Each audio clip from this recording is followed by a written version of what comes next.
Je n'ai jamais voulu devenir parfumeur. En fait, j'ai été portée vers l'olfaction sans en avoir conscience. Le laboratoire en fait, de mon enfance, c'est vraiment le jardin de mon grand-père dans lequel il y avait à la fois des fleurs, des herbes, et puis aussi ma grand-mère qui jardinait et qui ramassait du crottin de cheval pour le mettre sur ses rosiers. Et du coup, comme j'étais toute petite, pour moi, cette odeur de crottin de cheval, elle était aussi intéressante que l'odeur des rosiers.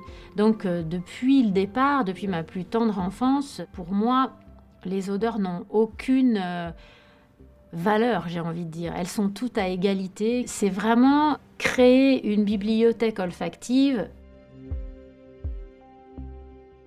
J'ai la tâche très importante de traduire le style Cartier en parfum. C'est une maison qui a choisi de faire du parfum aujourd'hui, même si elle ne fait pas de parfum depuis toujours, contrairement à d'autres maisons.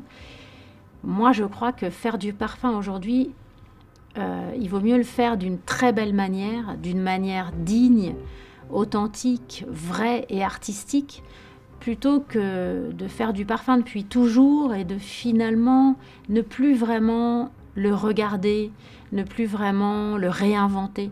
Donc, d'être chez Cartier, pour moi, c'est un immense privilège de pouvoir dire ce qu'est Cartier à travers mes parfums. Et un grand, grand bonheur de créateur. Le travail du parfumeur, c'est vraiment une œuvre de l'esprit. Il n'y a pas de hasard, on cherche longtemps, on trouve peu. L'idée, c'est de trouver bien et de se faire plaisir et d'être suffisamment coriace, tenace et courageux pour arriver à produire quelque chose qui est merveilleux et qui vous dépasse aussi. Moi, j'aime qu'un parfum me dépasse et qu'il soit plus beau encore que ce que j'avais imaginé. C'est le parfum qui dit « arrête-toi ». Tu vois bien que c'est fini, là je suis bien, l'harmonie est là et quelque part c'est comme une alchimie. Et en fait il faut la respecter parce qu'on ne peut pas faire mieux. J'essaye toujours de donner à tous mes parfums une vibration, une impression de nature et puis une espèce de simplicité.